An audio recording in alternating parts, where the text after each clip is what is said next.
Mukha umulan, nagbabadya, makulimlim. Pwede na yung daan. Ito tayo sa hardware mga kabady. Daanan natin yung pwede na sila mag-deliver. Saka tayo didiretso sa bahay, kunin natin yung ibang gamot ng kalamansi. Tsaka yung mixer. Natin yung mixers. Tsaka yung grinder. Lagari.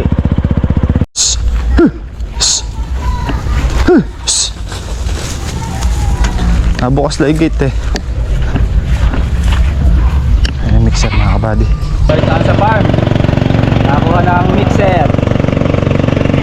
Hermes.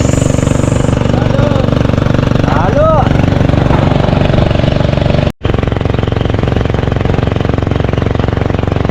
Kalbog.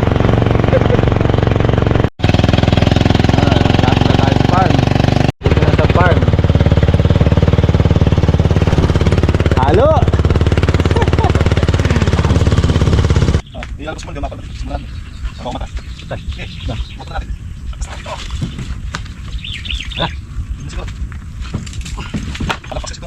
So, matakas pa ako. Okay. Eh. Eh.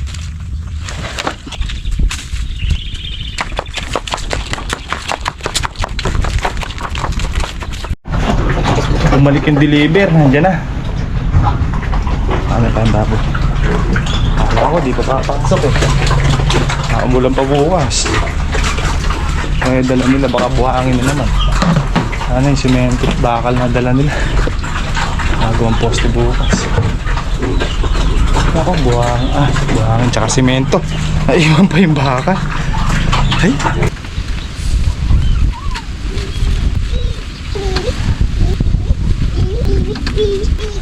Ano?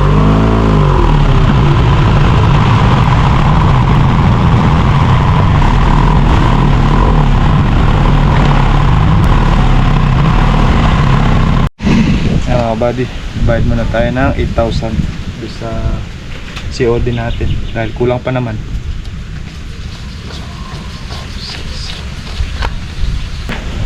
Baka kaya pang ihabol yung ito, may 20 bucks.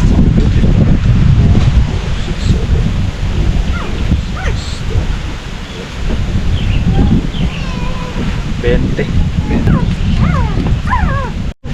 So yun yung order natin buhangin, dalawang elf na double. Mas marami kasing karga pagka double mga kabady. At halos ganun din ang presyo. Pagka nag single kasi tayo, o konti. So ito medyo marami-rami.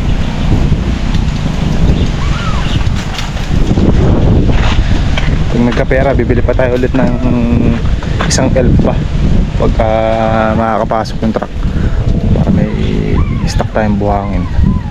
Dahil susumahin mga buddy, baka hanggang dito lang yan sa flooring.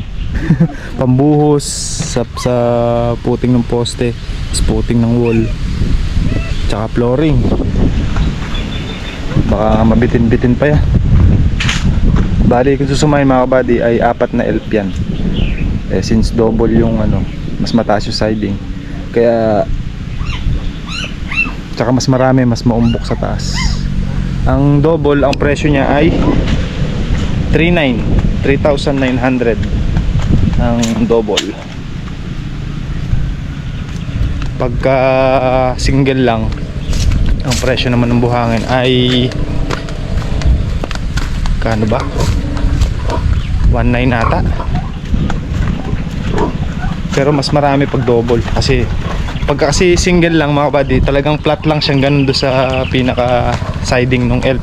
Pagka double, naka double siding tapos nakaumbok, may paumbok pang ganun sa taas. Ayun na in order natin. Mas marami. Medyo importanteng mauna nahuli yung bakal. Sana makagawa tayo ng poste. Sana ka kung maihabol nila ngayon para umulan pa.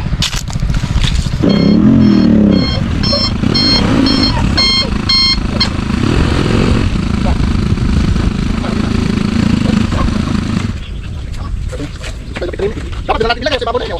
Sa baboy na. Para din kahapon.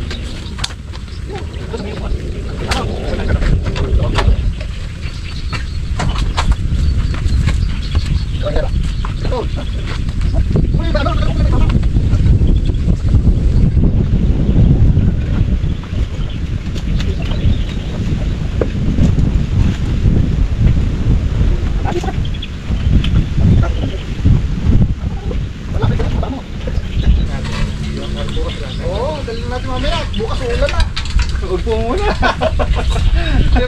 Wala pa po yung simento sa akin. Alam mo ba? Dapat tinadala mo na eh. semento kanina. Kulang pa po eh. Sabi nga, baka kaya nyo lang i-overtime ngayon. Baka umulan pa po. Oo. Nakapon. Bagyo.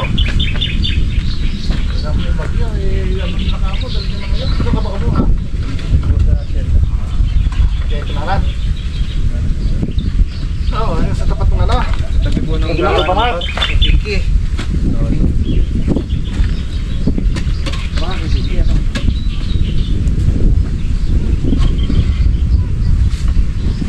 Pagka kay Pinky, dideliver ninyo kahit 2 oras.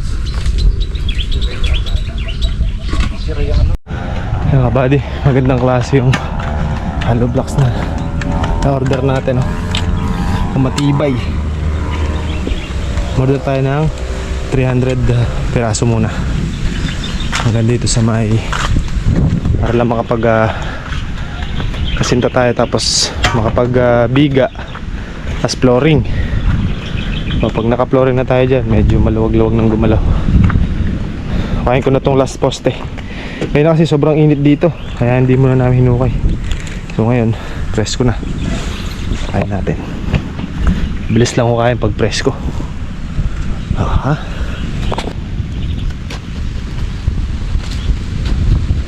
Balik pa daw sila. Nagpili pa ng alak. Dito pa nila 150. 150 pa lang yung naipot.